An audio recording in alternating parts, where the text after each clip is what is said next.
Hello, everyone. This is a Frontend Tech meetup, also known as Frontend Tech Show. My name is Aliaksei Kuncevič, and we are a dev community who are excited about the modern frontend and the web platform. So today we speak mostly about RxJS. So I do a 5 minutes introduction into RxJS, and then Nicholas Jamieson will present how to build DevTools extensions, which is pretty cool topic, I think. And then Alexander Postaruk will tell even more about RxJS. The topic will be around async scheduler.delegate.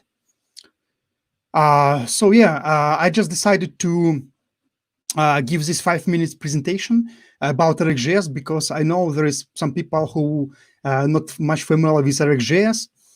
And just for you to get a little bit more familiar with that, just with the basic concepts and stuff like that, it will help you to understand more what we're going to be talking today during the event. Let us know if you already know a little bit of RxJS or not in the comments. If you have any questions, you can always ask them in the chat. Just prefix your questions with a Q and then your question. And all the questions will be asked during the Q&A panel session today. So let's start from 5 minutes intro into RxJS, shall we?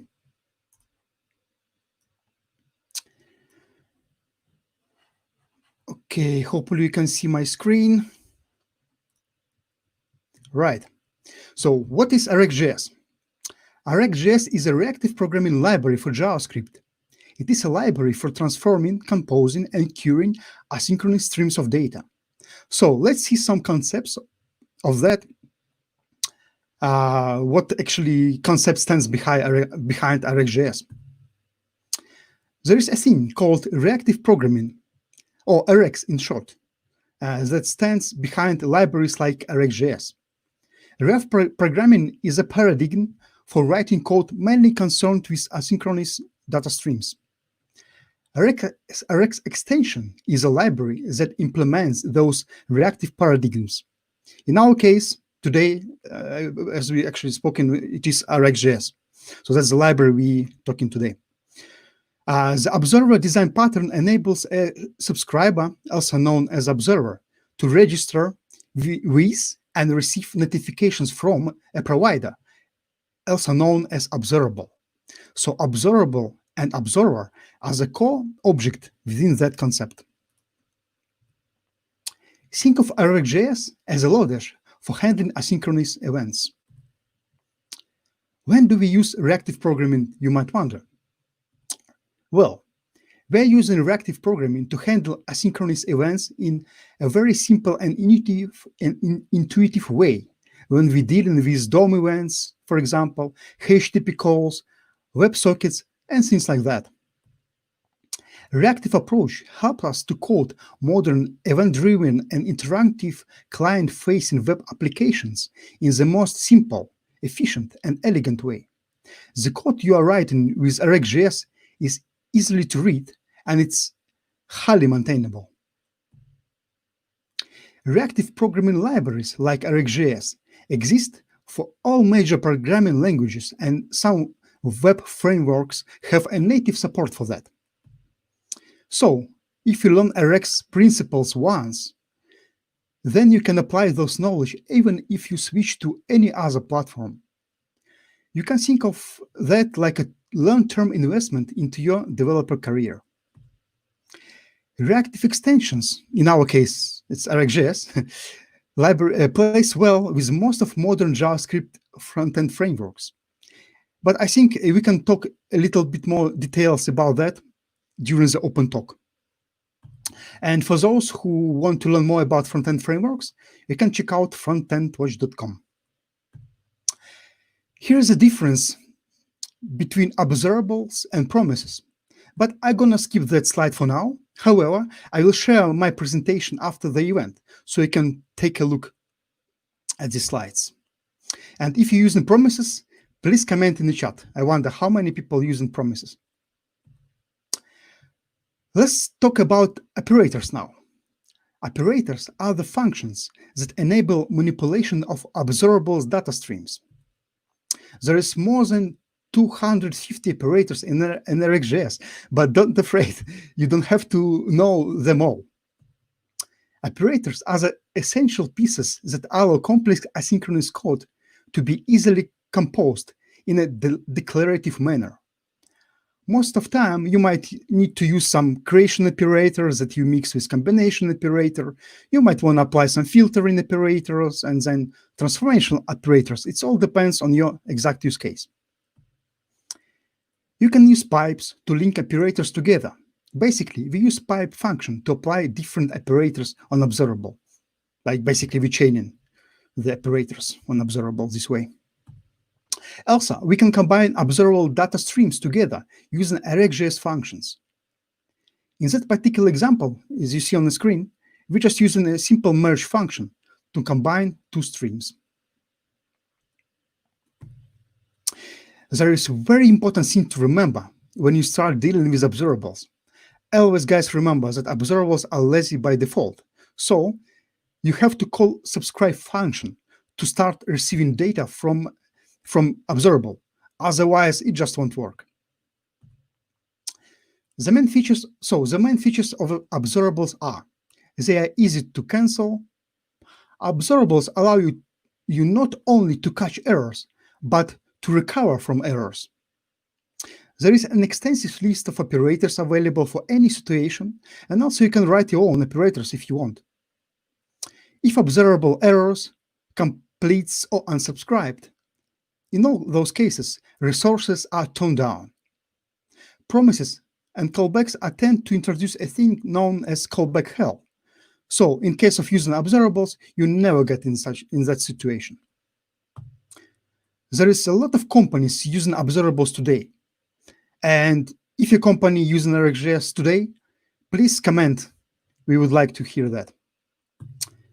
Here are some resources you might want to check up to learn more about RxJS. I will link presentation after the meetup. So as a usual follow-up, or also I included in a description for that video. So basically, that's all what I wanted to talk to you about observables. If you have any questions, guys, please comment, prefix your question with a Q, and we will answer them during Q&A. And now I want to invite to our virtual stage Nicholas Jamieson. Hey, Nicholas, how are you going? Hi, I'm well, thank you. Thank you very much for having me tonight.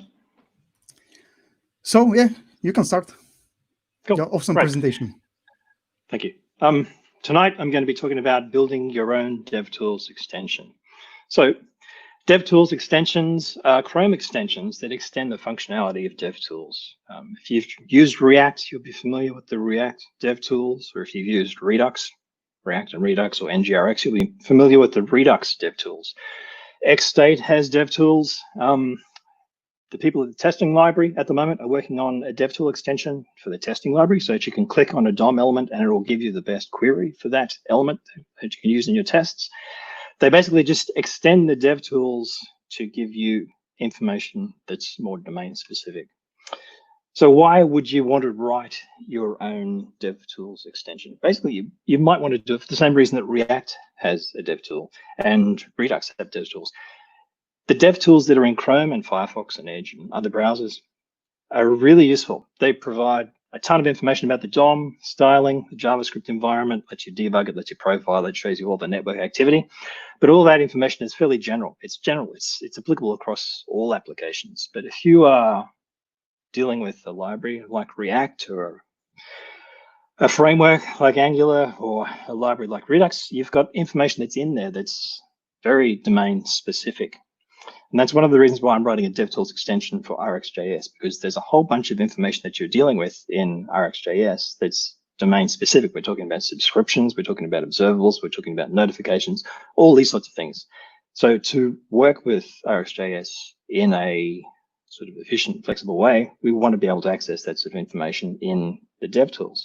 So you might choose to do this if you've got an application with stuff that you look at fairly frequently that's specific to your domain, and you can do it surprisingly easily. So what we're going to look at in this talk is how you can extend the DevTools.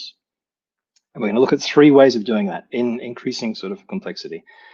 But the nice thing about the DevTools is pretty much the same thing about our whole JavaScript sort of ecosystem. The nice thing about this ecosystem is that the tools that we use are written in JavaScript. So our bundler is written in JavaScript. The thing that does our type checking, if we're using TypeScript, is written in TypeScript, which is JavaScript. Our linters are written in JavaScript. So all of our tools are written in JavaScript. We can just use the tools that we're using to build our applications to work with our build tools. Now, I know it surprised some people to find out that the dev tools that are in your browser use JavaScript. They're just web applications. Each panel that you see in the dev tools in Chrome or in Firefox is a miniature web app running inside the DevTools. You can even use the DevTools to debug the DevTools. It gets really well. So what we're going to look at is how you can use what you know about JavaScript to extend the DevTools to do things that are hopefully useful to you. So the first thing that we're going to look at is how you can use an API that's in the Chrome DevTools called setExpression to get some information from your app and show it in a DevTools pane that's in the Elements tab. So I've got a diagram here. So on the left, we've got a tab, which has got our app. So we've got the DOM, we've got our JavaScript realm inside the DOM, that's our app. Now on the right-hand side, I've got the Elements tab. So we've popped open the DevTools, we've clicked on Elements, and we've got the hierarchical view of the DOM, and we've got the sidebar with panes in it.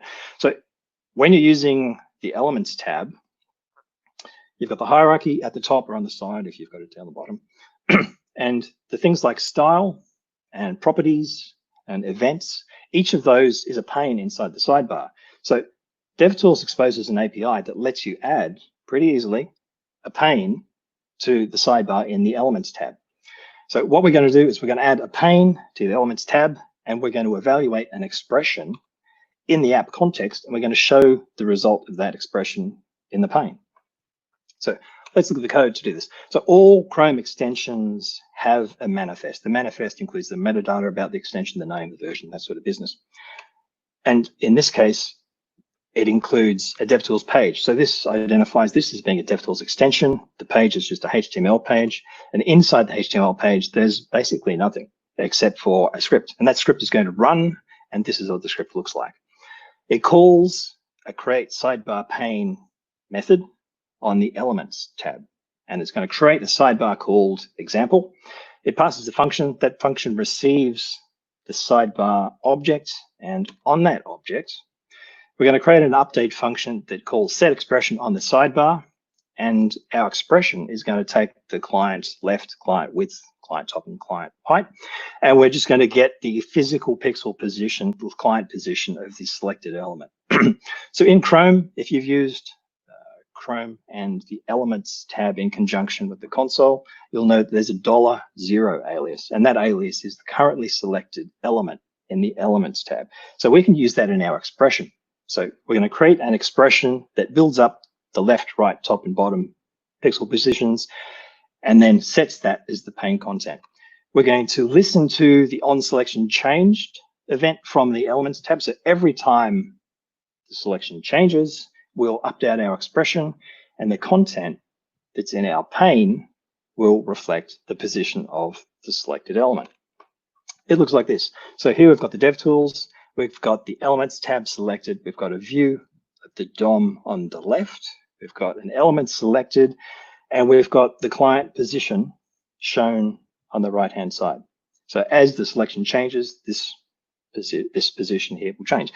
Now, because the expression is evaluated in the application context, we can include in that expression anything that's in the DOM. In this case, we've got the $0, which represents the selected element. and we're showing its props, but we could also grab any application state. So if you've got specific application state that you look at frequently, that's exposed on a global or exposed by a global function, you could include a call to that in the expression that you're evaluating inside the application runtime, inside the ROM. And this can be useful if you're in the unfortunate position of maintaining like a legacy application that's written in Knockout, because Knockout provides a global function, I think it's called KO, and you pass an element to that function and it returns you the data context for that element. So you could write a DevTools extension that fits into the Elements tab this way, and in your expression, you could put KO brackets $0, and that will show the data context for your Knockout binding in a pane inside your Elements tab, and it will update every time you change your selection in the Elements tree, which is really quite useful. It's much, much easier than doing that via the console. So you could use this approach of using a pane and set expression to access any built-in state that's global or any application global state and get a view of that inside the Elements tab. Now, the second way that we could extend the DevTools is quite similar to this, quite similar to using expression. We're going to add a pane to the Elements tab. So on the left, we have our tab, our DOM and our app. We've got the Elements tab open. We're going to add a pane to it. But this is going to be a little bit different. Instead of executing the expression in the application context, what we're going to do is we're going to inject a content script. And in that content script, we can put whatever code we want. And this is the safe way to extend DevTools to include code that you want to run that's going to look at the DOM and do something. This is much safer than injecting code into the application. So the content script runs in a completely different JavaScript runtime to the application script. So in the content script, you have no access to any of the JavaScript objects that are in the application. You have a completely different copy of window, but you see the same DOM. So we can inject code in a content script, analyze the DOM, and include calls to whatever function that's doing this analysis in an expression that's evaluated inside the content script. So we'll have a quick look at the code that does this. The manifest is essentially the same, except we declare a content script in the manifest. The content script is set to run whenever the document starts. It's going to run on all tabs, but it's not going to dig down through internal frames. This is the content of the content script that we're going to inject. So you can think of this as being a poor man's version of the testing library dev extension that's being developed at the moment. Not even a poor man's. We're going to completely fake it. We're going to click on an element, and what the suggested query for that particular element is going to be, suggestion goes here. So that information is going to be returned to the DevTools Elements tab. The creation of the sidebar is the same. We're going to create a sidebar called example. We'll receive a sidebar object, but on that object, we're going to call set object instead of set expression.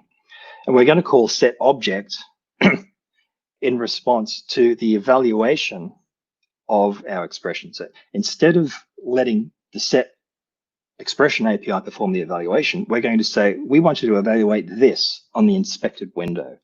And that thing we want evaluated is suggest query. We want you to suggest the query for the selected element, $0. And the specific piece that's different here is that we're going to insist that this evaluation happens using the context script context, which is the second optional argument that's passed to eval. So we pass this in, and then we receive a result, and the result is set by calling set object and passing the objects. And the Chrome API for the pane does all of the user interface stuff for us. If we receive an object that's a large hierarchy, we'll get a nice JSON representation that's expandable with the properties and the keys and all that sort of business. So it looks like this. We've got the elements on the left-hand side, we've got a selected element, and we've got a suggested query that's run using the function that we've injected into the content script. So we've injected this into the browser, into the tab, but we haven't touched the JavaScript runtime for the application. So you could use this approach whenever you need to do some sort of general purpose DOM inspection. So you could imagine that obtaining a suggested query for a particular element doesn't require any functionality from the application. You could use this extension and run it on anything, and then just poke in the application in the tab and get a suggested query for the thing that you've chosen. Now, the DevTools extension that's being built for the testing library is really cool. It's much cooler than this. This was just an example to show you how you could use the approach of evaluating something in the content script. You should have a look. I don't think it's published yet. They're still working on it. It's very new. But the testing library DevTools extension extends the context menu. So you can right click on an element and it will give you the suggested query for the thing that you've clicked on. It's really cool. The API for the DevTools extensions is really quite large. So this is really just an introduction to show you some of the basics in terms of how it fits together. And one more thing, which is a more complicated way of doing it. So the APIs that we've looked at up until now have been pull APIs. So we've got something happening in the DevTools, whether it's a change in the selection in the elements tree or some sort of other interaction, and we're pulling information out of the application. So that approach doesn't make a great deal of sense for things like the React DevTools or for the Redux DevTools. In those, we really want to be able to push information from the application or the framework or the library that's being inspected through to the DevTools. So this approach is used in the React extension, it's used in the Redux extension, and this is the approach that I've used in the RxTools extension for RxJS. So the diagram for this one, we've got our application on the left-hand side. We've got the DOM, yeah.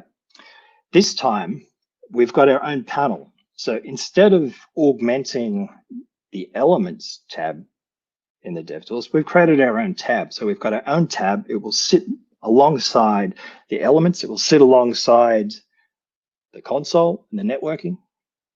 And it has its own DOM. So the tab has its own DOM. This time we're going to manipulate the DOM in the tab directly.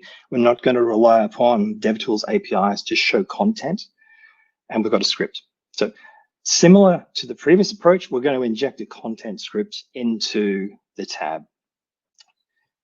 The difference here is that what we want to achieve is we want to be able to push information from the app or the framework or the library, which is inside the app. We want to push information from the app through to the tool that's running in the DevTools panel. So to do that, we need a mechanism that chains the app to the content and the content through to the tool. So the first step in that is chaining the app to the content by injecting an extension class, basically an instance, an object, an extension object that allows us to communicate to the content script from the app. We're then going to connect the content script through to the script that's in the panel using a thing known as a background script. Now, all extensions can have a background script and it runs in the background, and there is an enormous amount of functionality that a background script has access to. So we're going to use it in this instance only for proxying messages. So it's going to forward messages. It's going to take a message from the content script and communicate that to the tool, the script that's running inside the panel, and vice versa. It's going to take messages that come from the tool and forward those to the content script. So it's going to give us a bi-directional channel between the endpoints, between the app via the extension object through to the tool. So we can send information both ways. So this is how React DevTools do it. This is how Redux does it. This is how the RxJS tools does it. Looking at the code for that, there are a few more things in the manifest. We have a background script, similar to the way that we've declared a content script. We have our content script. We also have the content security policy, and we have some things we hadn't had to declare before. We have permissions. The background script gets permissions in terms of what it can actually access. So let's now have a look at what happens inside the content script. All of this, I'm going to show you a fair amount of code now, but we'll go over it fairly quickly because everything that I've shown you this evening is in a repo that we'll touch on at the end. So looking at the content script, the content script connects to the background script and it gets a communication mechanism, gets a background connection, and it can use that connection to post messages and receive messages. So it listens for messages that it receives from the background script, And it communicates those to what we're going to inject into the application using window post message. So the same way that you can communicate from your app script, your primary app script, to a web worker using post message, you can use post message to communicate between the JavaScript realm in which your app is running and the realm in which the content script is running. Similarly, it uses window at event listener and listens for message, which is the post message that it's going to receive from what we're going to inject into the application. The difference here is the source. In the previous listener, when we were sending messages that we received from the background thread, background script, we were sending them using the DevTools example panel source. So when we receive a message that comes from the DevTools example content source, we know that we've received a message that came from the content script, and we're going to post it to the background. So it just forwards it to the background. Now, the content script and the application script see the same DOM. So the mechanism that's used to inject our instance, our extension instance, into the application realm is we're going to create a script element. We're going to create a script element and we're going to stringify a function that we've got in our content script. So we're going to get a script with the function, and then we're going to execute that function passing in the window. So this is going to run the function that we have declared in our content script in the execution context of the application. And the extension looks like this. It has a listen function and it has a post function. So what this means is that we have an instance, an object in our application that'll be on window with this name, DevTools underscore example extension, and it will have a listen function and a post function. So the application or the framework or the library doesn't have to concern itself with the details, the nitty gritty of using post message and receiving post message. It's abstracted. It just has a listener and a post. We'll have a look at the background script briefly. Background script runs. The Chrome DevTools is going to ensure that the background script runs whenever your extension needs it to run. So it will run when people connect to it, they'll get a listener notification. The implementation pulls some information out of the connecting port. So it knows what the source is and knows what the destination is. So when the content script connects, it will know the source is the content and the destination is panel, and vice versa. When the panel connects, it knows that the source is the panel and the destination is the content. And all it does is it listens for messages and forwards them. So when it receives a message, it gets the destination and then just forwards the message to that destination port. Now, the script that runs inside the panel connects to the background script. It listens for messages. And in this case, all we're going to do is we're going to directly modify the DOM inside the panel to print the message into the panel. So we just take the message we received and we'll just show it in an element so we can see it on screen. It also has a button on it. And when they press the button, we'll post a message to the background thread, and that will go all the way through to background script. That will go all the way through to the app. Now, the app is going to receive the injected extension from the content script, and the code that does that looks like this. All it does is it looks at the window to see if a particular property has been set. So if the window has this _ DevTools example extension set, the application or the framework or the library knows that the DevTools have been installed, and it can then talk to the DevTools using the object that it gets from that property. So if there is an extension, it can use listen to receive messages from the content, from the panel script that's in the DevTools. And in this case, it does the same as the panel script. It's just going to take the message it receives, show it in an element, and connect the button to posting a message that goes all the way through. So that's the connection. The app is connected via the extension to the content script, to the background script, and then to the script inside the panel. And we've got this channel through which messages can flow both ways. So the React DevTools use this mechanism, the Redux DevTools use this mechanism, and the RxJS DevTools use this mechanism. It's a bit more complicated because there is no direct API that you can call in Chrome to push information from the app through to the DevTools. but it works quite effectively. And once it's abstracted, you don't have to worry about this sort of business. So when it's running, it looks kind of like this. This is a full tab in the browser. So this has got the DevTools on the right-hand side. It's got the application on the left-hand side. The application has got a button, and beneath that button is the information that's received from the DevTool and vice versa. On the DevTool, we've got a post button, which will send information to the app. And beneath the post button, we've got information that it received from the app. So all of the code for this is in the repo that I'll show you later. But this particular approach is more complicated. It's more complicated. There's a lot of pieces, a lot of JavaScript realms, but it's the approach that you would take if you wanted to have deep integration between an application or a framework and a library and a dev tool.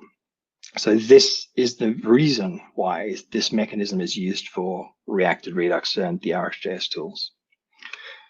So the RxJS tools that I've been working on look a little bit like this. So what you're seeing here on screen is a DevTools panel. So this shows up in the DevTools alongside the console, the network elements, those sorts of things. In the left-hand side, what we've got is a representation of subscriptions that are happening within an application.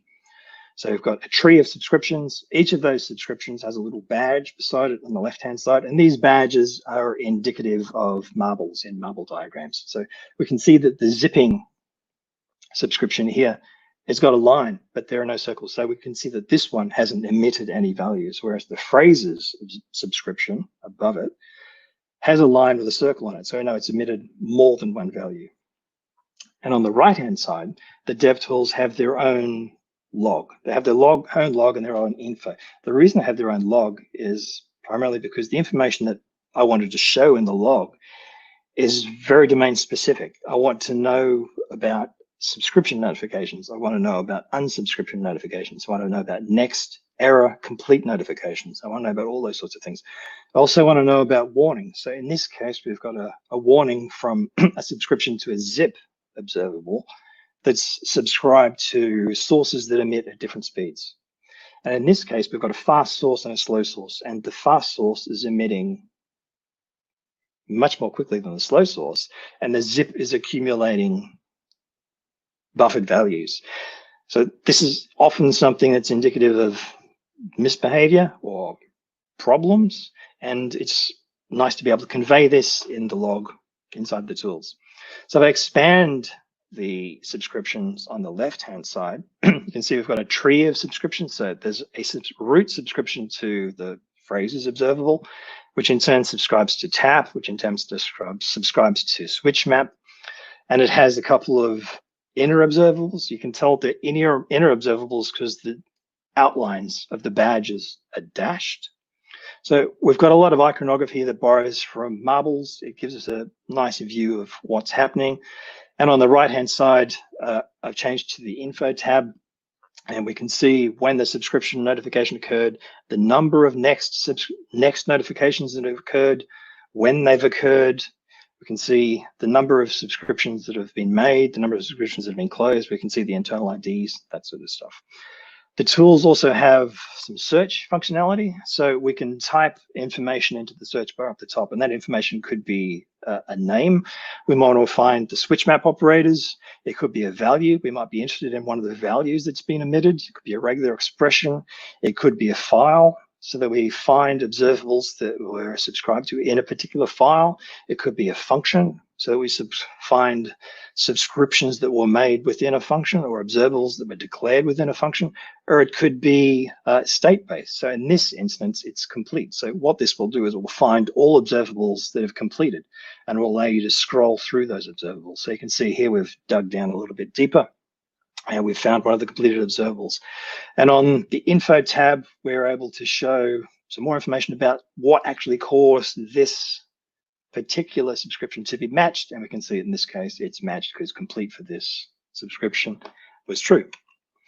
Now flipping back, the other thing that's on each of these subscriptions that's in the tree on the left-hand side is there's an expandable button that gives you some control over what's actually happening with that subscription. So if you expand the button, you'll see a video camera and you'll see a still motion camera, snapshot camera. Clicking the video camera enables logging for that subscription, so you'll see all notifications from that subscription logged, even a history of notifications. Or you can use the snapshot button to get the current state of the snapshot for that subscription.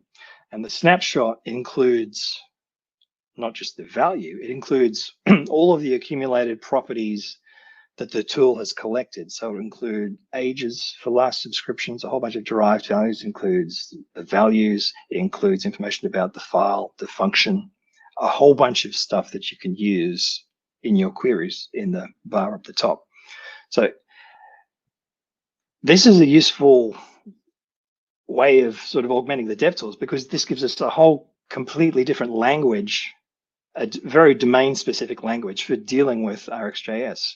In the handy sort of position of just popping open the DevTools and going to the RxJS tools, we can get a complete view of what's happening with the subscriptions and the observables in our application. So there's an awful lot involved in the RxJS tools extension, but the information that you can get from it and be able to present it in such a visual way inside the DevTools is worth the effort, I think. It's a very powerful way of taking functionality that's in the DevTools and extending it and making it domain specific and using it to better interact with your application or framework or library. So to summarize, we've looked at 3 ways of extending the DevTools. We've looked at extending the DevTools by adding a pane to the elements tree. And in that, we just evaluate an expression that's in the application. So anything that's available in the application as a global is up for grabs in our expression. And we can show that in the pane in the elements tree. Similarly, we can add a pane that runs and runs whatever code we want that we've injected into a content script and evaluates the expression inside that content script. So we can do whatever queries, we can do all sorts of stuff in there and then show that information in a pane in the elements tree. Alternatively, you can go sort of full blown and have something that interacts quite deeply with your application or framework or library by injecting something into the application and getting us this channel, this communication channel that allows us to move information from the tool to the app and vice versa, from the app through to the tool. So that brings me to the end of my talk. Thank you for listening. All of the code for these example DevTools spoken about is in a repo on GitHub. There's an expression example within this repo. There's an eval example that evaluates using a content script. And there's a bare bones messaging example that gives you the bidirectional communication between the injected extension and the tool itself. So follow me on Twitter. Check out my blog. I write a fair amount of stuff about RxJS, TypeScript, and React. And the DevTools examples are on GitHub if you would like to have a look at them. So I look forward to listening to Alexander's talk, and I look forward to any questions that you have in the Q&A session. So thank you. Hey, Nicholas, thanks for great talk. I think lots of people learned a lot. And I have never seen actually anyone giving a talk about DevTools. Like really, it was really quite unique. So thanks for that. And yeah, hopefully we get some questions and we catch up after the second talk on the Q&A. Cool. All right, see you soon. All right, guys, let's continue our awesome meetup. So I invite into our virtual stage Alexander. Hey, Alexander, how are you going? I'm good. Thank you for inviting me. I'm ready to start. Yeah, get ready your presentation in the full screen and we start. Okay, cool. All right. Can you see it? The stage all yours. Yeah, all good. Okay, thank you. Thank you once more to give me such an opportunity to talk to you. And my talk is named Async Scheduler Delegate Hidden Power. And I will tell you how it may prevent you from breaking code test segregation. It is quite in-depth, but I tried to make it smooth even for people who don't know RxJS well, so let's start. I'm Alexander Poshtaruk, and I'm senior front-end dev. And last 4+ years, I've been working with Angular and RxJS. Also, I'm a writer for Angular and Dev blog and Angular mentor on codementor.io. I created 2 video courses, hands-on RxJS for web development and free one, RxJS unit testing in Angular. Actually, this talk is based on this course. It is a part of it. So if you want to find out more, just find it on Udemy. I hope everyone here knows what is observable and how it is used in Angular particularly, but just a few words to be on the same page. In simple words, observables are a collection of future values, and they implement push-based approach. To better understand this, let's first take a look at array. So array prototype in JavaScript has map method. It calls its arguments function for each item of the array. We can say that it receives each item instantly because these values are already in array. Yes, and if we talk about observable collection, then its values also can be handled, but not at once, because they come one by one in a different period of time. So you can think about observable collections like future values array. There are many methods to create observable, and the most simple one is of function. Of function just emits arguments one by one as they are, without any transformation. By default, of function emits values like for loop in the same JavaScript macro task. But we can schedule emission if we provide a special entity scheduler as a last param. And we will talk about these entities in a minute. Also, we can emit value with some delay, for example, with special delay operator function. By the way, it uses async scheduler internally. Before we start talking about async scheduler and its usage in RxJS unit testing, we should clarify what are schedulers in RxJS. You already know that observables produce values over time, and the moment when exactly value will be emitted is controlled by special entity, a scheduler. Knowing how schedulers works are important in understanding how to create unit tests for RxJS async code. To understand how schedulers work, we have to recall what is JavaScript event loop in a browser. Just to emphasize, the main entities here are macro task, micro task, and event loop macro tasks queue.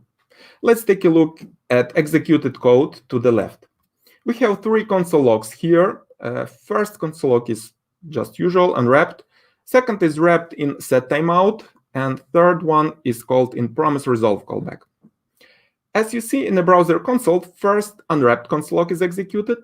On the second place, we have console log from promise callback. And then on the third place, we have console log from setTimeout. Why such a sequence? First console log is executed in the current active macro task. Console log from setTimeout will be run in the next macro task, so browser will put it in a queue.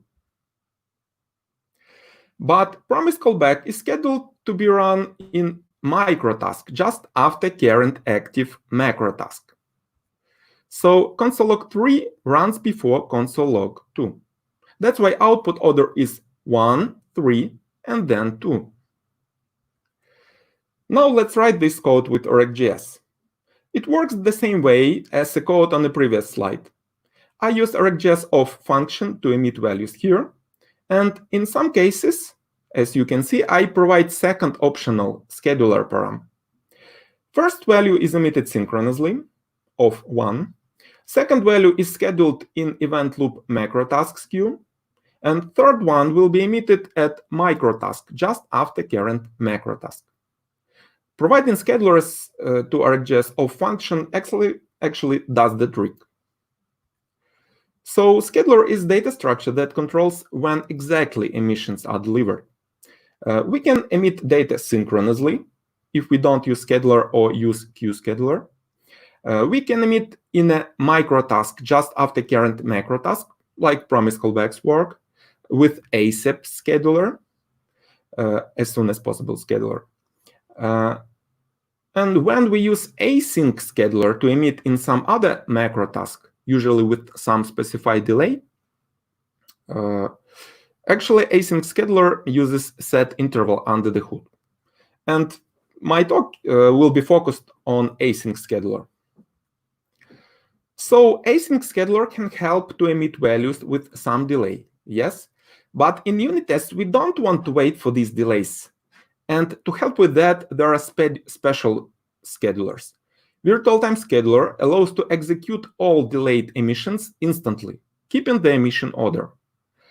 And test scheduler is a subclass of virtual time scheduler with additional methods for marble unit testing.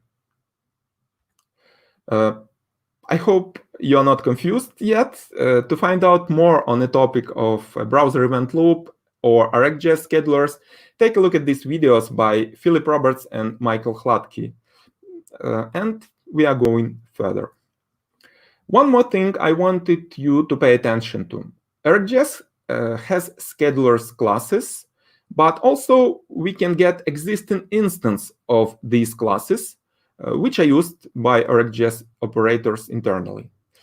Getting these instances will help us to change scheduler behavior for testing purposes. The rule of thumb here is if it is a class, its name starts with capital letter. If it is an instance, then its name starts with small letter. That's all about schedulers. Now let's start reviewing our main topic, async scheduler in RxJS unit testing. In this talk, I will use two code examples. Let's review how they work before we proceed, not to return to that later. First example uses RxJS of function and works synchronously, at least at this time, just like a loop, emitting all values in same event loop macro task. You already know what is it. It works synchronously, yes, in this example, but we will change that behavior later.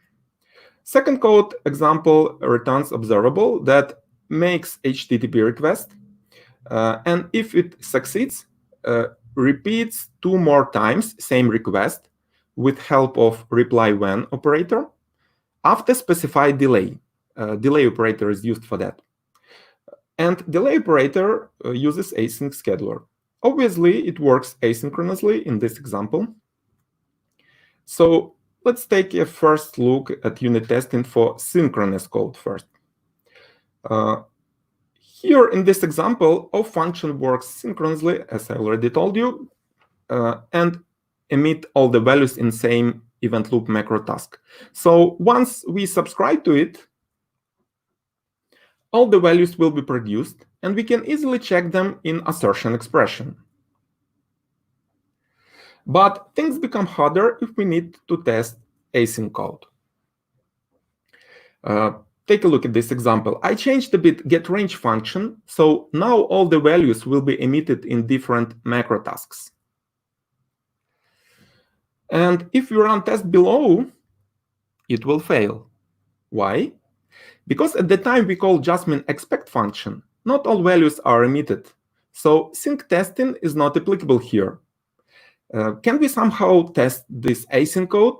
And yes, nowadays we have quite a lot of tools for that. Jasmine framework provides a special done callback for testing async code.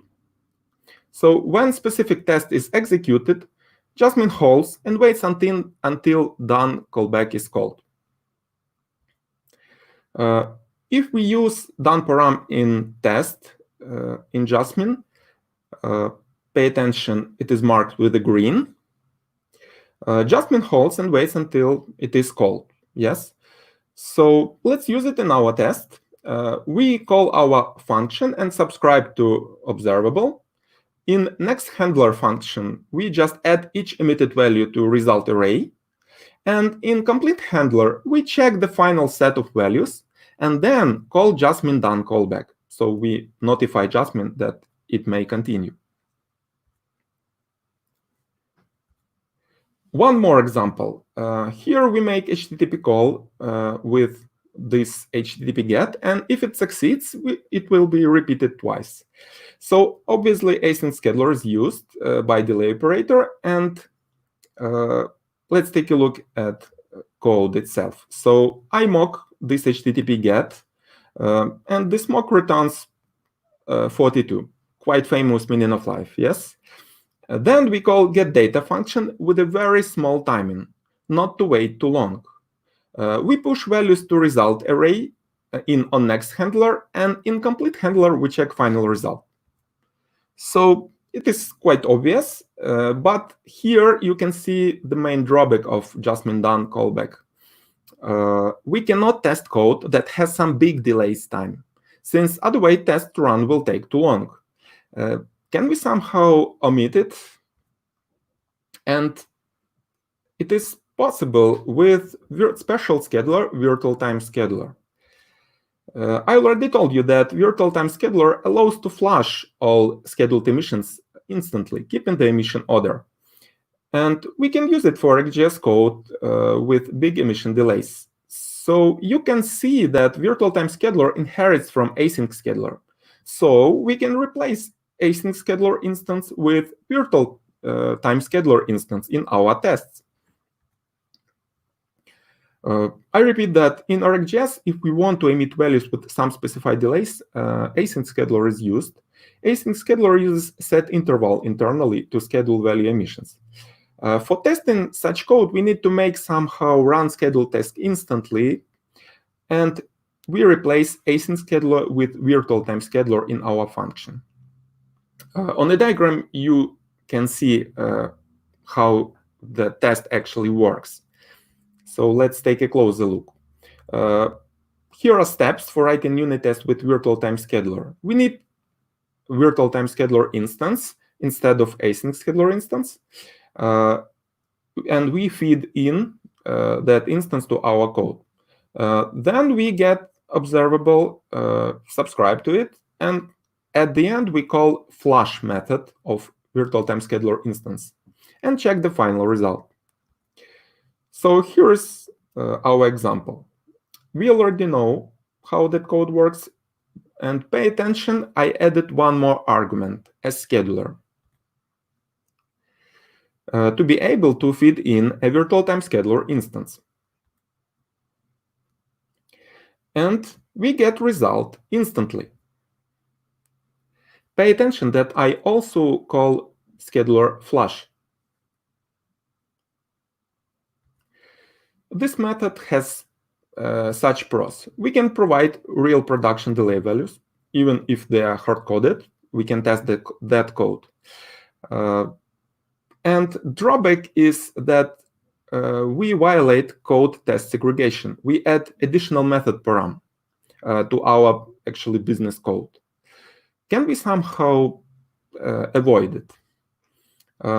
And yes, we can.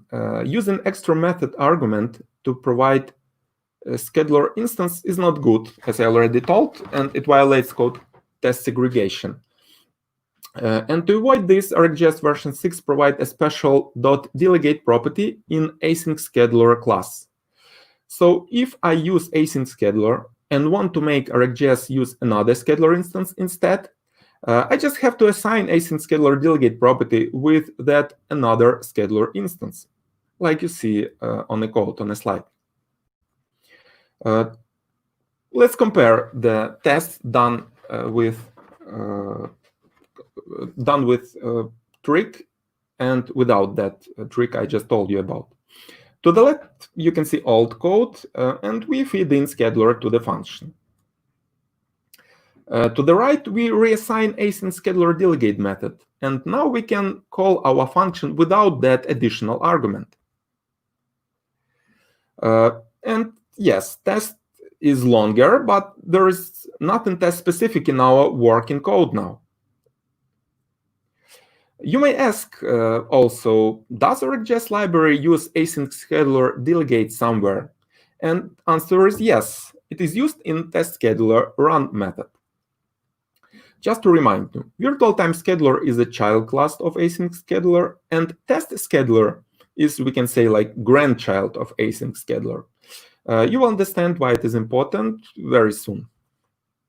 So starting from RxJS version 6, new run method was added to test scheduler, which allows to create marble diagrams unit test with a very suitable time progressive syntax. We can specify explicitly delay values in convenient manner. Just to remind, marble diagram is a domain-specific language for RxJS to help you visually represent values emitted over time in your test. Testing method, which is more visual, obviously, and allows to write tests in a more obvious way. Let's return to our example. We do network request, get value, and then repeat it twice after some delay. So possible marble diagram looks like displayed on a slide. So we emit some value, we get some value, wait 1 second or 1000 milliseconds, get again that value, 1000 milliseconds, and get value and complete. This is a blueprint of test when we use test scheduler run method. So first we provide assertion expression to test scheduler, which allows to use test scheduler with any testing framework. Second, we use special helper function. They are provided with shorter names, with quite short names. It is very similar to Jasmine Marble's helpers. And actually the test itself. Here you can see some of the test scheduler helper methods which are used in Marble unit testing. There are more of them, but these are ones I personally use more often. And if you want to dig deeper, just check the link I provide here. It is Marble testing guide in the GitHub RxJS repo. Features of the scheduler run usage. We use expect observable to be expression as our assertion expression. Flush method is called implicitly to run test instantly. You remember we call it in virtual time scheduler instance. And async scheduler delegate trick is applied implicitly as well. Yes, you remember we used this trick to avoid code test segregation, to avoid feeding in explicitly our virtual time scheduler instance. And of course, time progressive syntax, a super convenient way of specifying delays in Marble diagrams. Okay, back to our example. The test is created in 3 steps. Yes, as I already told you. We create test scheduler instance, provide assertion expression. Second, we call test scheduler run method and provide callback function with our test code. And third, inside provided callback, we call assertion expression with expect observable. And let's run it. What is your gut feeling? Will it pass? But this test is failed. Why? Because there is one small nuance when we calculate exact values for delays between data emissions for Marble unit testing. And Kevin kindly provided his tweet where this nuance is explained. We have to subtract 1 millisecond for the previous value alphabetical sign and also for the brackets. So expected Marble for our example will be a bit different, like you see on the slide. Now, if we try to run the test, if we try to run the test, it will pass.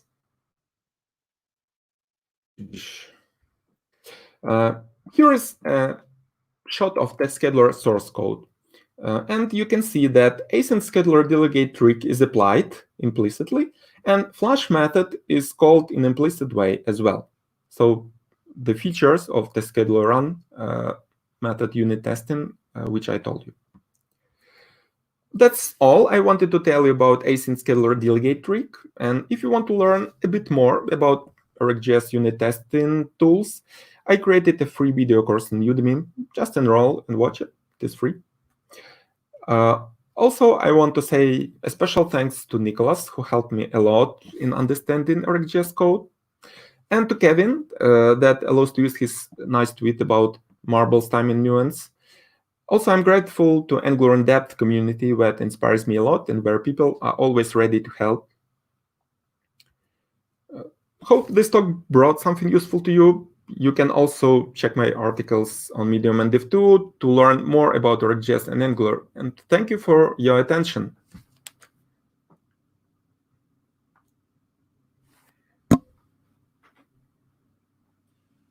Thank you, Alexander. It was a great talk. So, hey, Nicholas, welcome back. Hi. Let's see if there is any questions. So I can see a few. Should we start from this one? So that's question to Nicholas. Can't you write a cross-platform DevTools plugin? By cross-platform plugin, I mean the DevTools plugin that works in all browsers. It depends what you mean by all. Modern, at least, I think. Yeah. Of the three examples that I showed and that are in the repo, the last one, the most complicated one, it definitely works in both Firefox and in Chrome, and in Edge. You would have seen in the screenshots that I took were on a Windows computer. So they were working in the latest version of Edge, which is now Chromium. So you can use at least that one on Firefox, Chrome, and Edge. All right. I don't think so. I haven't looked at Safari. Firefox goes out of its way to mimic the same API, the same DevTools API that Chrome declares. So you can at least get those three. I think I haven't tried it, but I would expect the other two examples also work in Firefox, because I looked up. Well, the interesting thing is when you do a talk, you always end up learning a little bit more about the topic that you're going to talk about, because you sort of want to make sure that you're reasonably correct. So I had a look at the APIs that are in Firefox for the set expression, and I'm pretty sure the set expression API is there. I would expect the eval API to be there as well. It's possible that the use content script context might be different in Firefox. Try it and see. Definitely the most complicated of those examples, the one where you had bi-directional communication between the dev tool and the application, that definitely works in Firefox. So the tools that I'm building for RxJS will work in Chrome, and they'll work in Firefox, and they'll work in the Chromium version of Edge. Right. So there's one more question to Nicholas. Nicholas, what was the biggest head burning moment when you had during building the RxJS DevTools plugin? The biggest head banging moment. Well, I started with the most complicated one, because I started by looking at, I think maybe the Redux DevTools or the React DevTools, one of those, because I wanted the same push information from the application through to the tool, and I wanted the tool to be able to talk to the application, because I wanted the tool to be able to manipulate the observables. I wanted it to be able to pause subscriptions and do that sort of stuff. So I started with that approach, and the biggest head banging moment was easily not appreciating that the content script that gets injected into the tab is a totally different JavaScript realm. So when you're in the content script, you're looking at window, and you're looking at putting a property on the window, and you call it, _ my extension or whatever. And then in your app, you look to see if it's there, and it's not there, because it's a totally different realm. It has a different window. You got a shared view, a view of the shared DOM, but the window object in the app is a completely different window object to the window object that's in the content script. I can't remember how long it took for that to sink in, but it was a long time, and there was an awful lot of swearing and frustration and bashing of keyboards until I figured out that they were actually different realms. And I only managed to figure it out by looking at what was happening in the reactive tools, and I stumbled across the serialization of the function that's being injected into the application script, and it was only then that I realized why the property that I was setting on window just didn't exist inside the app. That was super frustrating. So hopefully the stuff that's in that repo will save people a ton of time, because I stripped out all of the comments from the talk because I didn't want to be stepping over comments and stuff like that. All of the code that's in that repo is commented. So you should be able to look at the code, look at the comments, and it should all make sense. I stripped it out for the snippets that are in this talk. Hopefully, no one will have to go through what I put myself through when I didn't closely look at what was actually in the docs. Yeah, like every developer has one of those days, maybe at least once per week. Depends what you're doing. All too often. Yeah, all too often. Yeah. So the question to Alexander, how would this work with Jest? If we use the scheduler run, yes, it is framework agnostic. So you provide assertion expression, and you just have to provide assertion expression from the framework you use. And in that case, it will work with Jest as well. I didn't try that in Jest, but it should. And like, what's your preference? Are you using Jest, or or you prefer Jasmine and like other things like Protractor? Maybe, I don't know. Like, what your best stack to test stuff? Protractor is end-to-end testing tool, so it's a bit different. I just prefer the tool that how to say is used on my workplace. To be honest, so I'm not a team lead. Yes, to choose technology, and since I've been working only with Jasmine, I still prefer. Right. But of course, it shouldn't stop you from choosing the correct tool you need. Okay, great.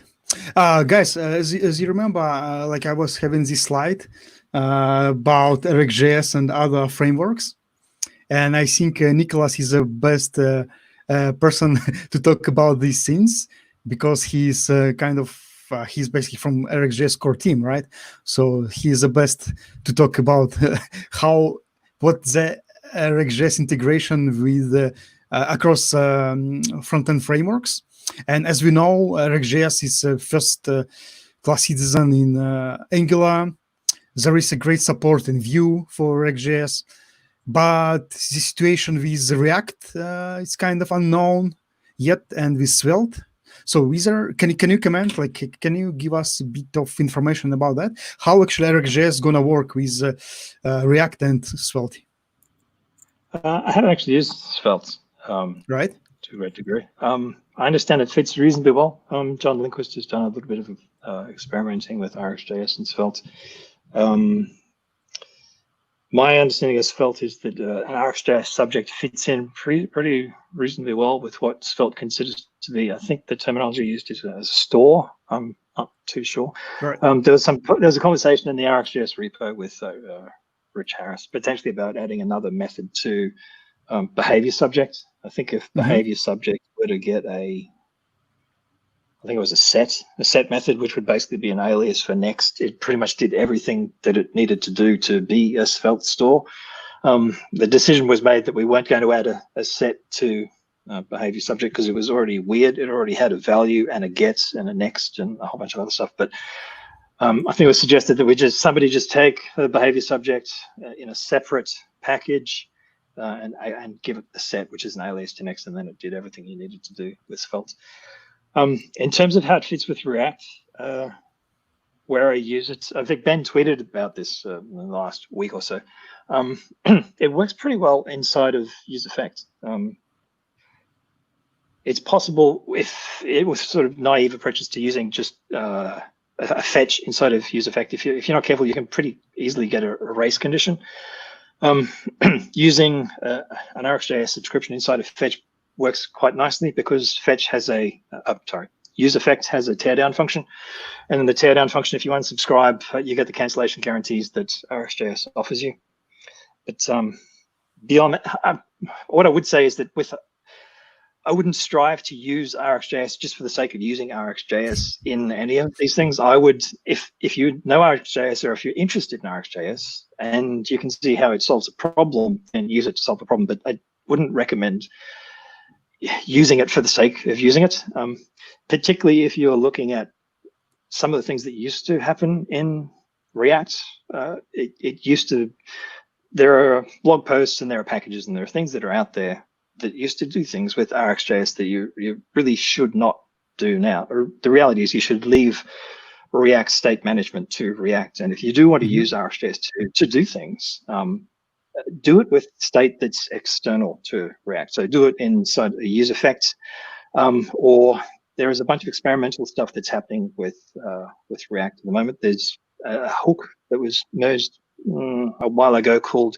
use mutable store, which is about taking a state which is external to React and then using it in React. And what use mutable store is, use mutable source is it's a source of data that React sees as versioned, and it can use that versioning to make sure that it's going to play nice with concurrent mode and you're going to get Terry and that sort of business. But in that instance, you still have state that's outside of React that could be RxJS. It could be an RxJS, WebSocket subject or something, and you want to take that external state and then bring it into React and tell React about when and whether it has changed so that React can do its thing. I would say that if you are looking at RxJS and React, you might find a bunch of stuff that used to do things with props. So it used to, some people have taken RxJS and they've used it in the context of React. So they've taken React's concept of state and props and they sort of shoved RxJS in there and turned props into a stream. So you've got an observable, which is a stream, and it's going to, your props are going to flow through the stream and you're going to have an element pop out the other end. You definitely should not do that now, because there are no, render could be called anytime. It could be called and then it could be abandoned. So the fact that render is called isn't indicative of a signal. It isn't indicative of props changing. It isn't something that you should act on in terms of your state management. So the fact that render has been called doesn't mean you should do anything with your application state. It's React rendering your component to do something with DOM. You can't treat it as a signal. But if you do sort of Google RxJS and React and that sort of stuff, you will find a whole bunch of things that sort of do this sort of funky stuff with props in RxJS and turn everything into a stream of observables and whatever. Yeah, don't do that. Mm-hmm. And this approach does not work. It doesn't make any sense now, right? To turn you can't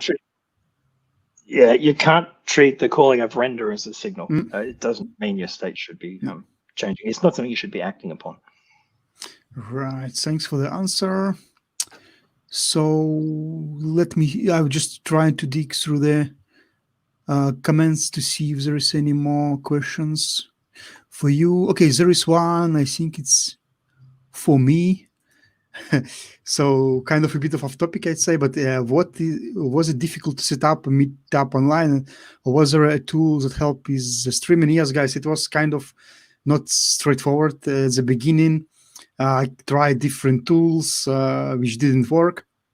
Those tools like OBS and all the variations of OBS Studio, if you know what I'm talking about. That's basically software you install locally, and then it taking lots of resources on your machine. It slows down everything. You can't talk. You can't stream. You can't do nothing if you just have a normal laptop. So if you probably have like gaming machine, like very powerful, like with a 5 GPUs, 10 CPUs or whatever, then probably you can use OBS. But I'm just running a simple MacBook, like not powerful much enough for OBS streaming. So that's why I was kind of trying to research if there's anything else, and I found this tool. It's called StreamYard. It's kind of online platform. You can set up your live stream pretty easy. It's not rely much on your computer resources. It works in the browser, so you don't have to install anything. Yeah, you can try it out. It works for me. If you want to try to go for online streaming, it might work for you. It's kind of entry level, I'd say. It's not like you get in best quality, but it's great to start with. And yeah, I mean, I think the quality is pretty much okay. So no one complained, basically. Yeah, it works well for us. So what else we have in comments? Yeah, there's lots of people who say that we're going great. I comment from Arjun Shankar. I usually use flush inside the fake. Yeah, right. Let me get to that. Yeah, so someone can be confused that virtual time scheduler and test scheduler has flush method, and also there is flush method when you use fake async in Angular. Yes, so virtual time scheduler, flush, and fake async flush, they do similar thing, but on different level. So when you use virtual time scheduler, you prevent setting task to set timeout queue. Yes, you like preventing it on RxJS scheduler level. Fake async works a bit lower. It patches, it uses its own zone, implementation of zone that patches set timeout, that also prevents calling like real browser API set timeout, but a bit lower level. So we can say that when you use fake async, you use like your operator use async scheduler calls set timeout, but set timeout is not called because fake async prevents it. So you can use virtual time scheduler or you can use fake async. They both use like fake time. Oh, fake time. And in my full video course I mentioned, I compare these methods. You can watch if you want to learn more the difference. Right. I hope that's great comment on that. And yeah, it seems like we're running out of the questions, unless you guys want to discuss anything. If someone still have a question I didn't ask, go ahead. You still have a couple, maybe minutes until we wrap up. Yep.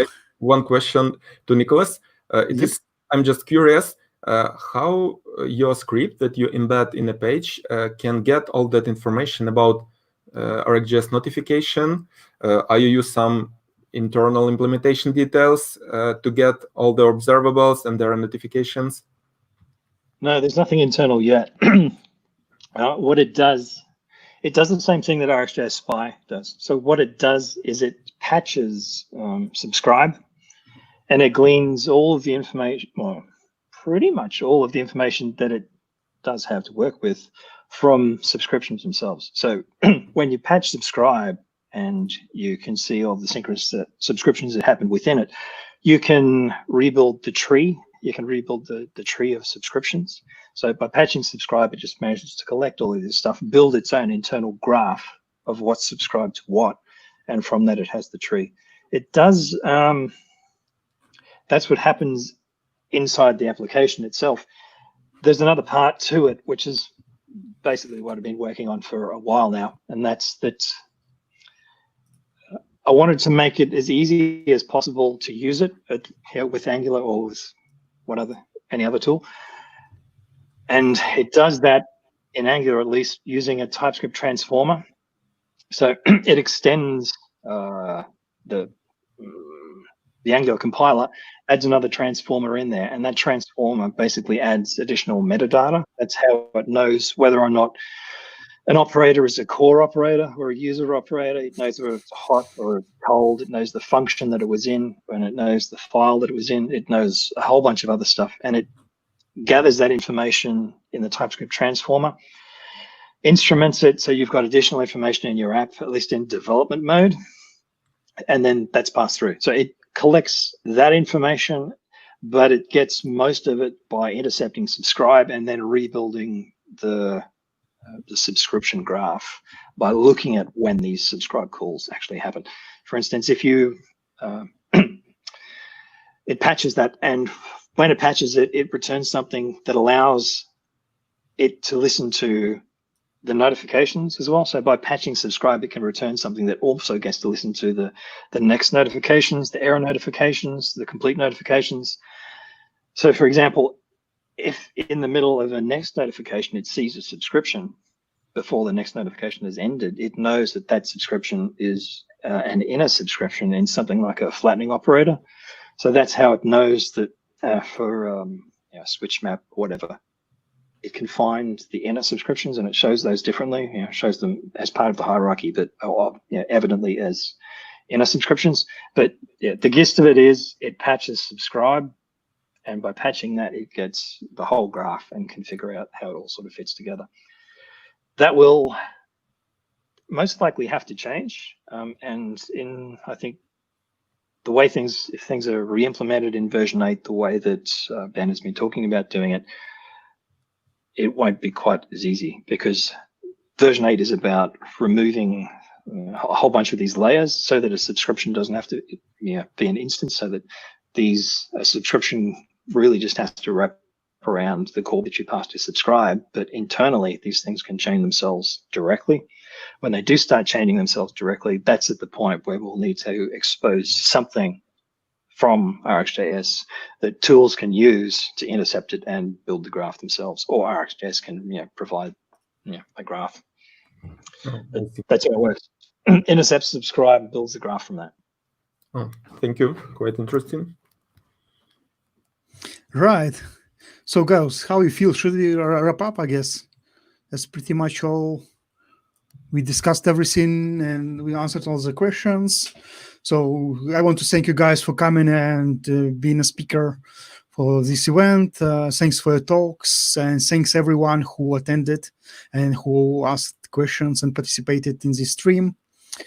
I think we've done awesome today. Thank you all. Subscribe for the channel and come on next month. Probably we'll do another stream, but we'll see what's happened next month. Thank you all again. See you soon. Cool. Thanks for the invitation. Bye.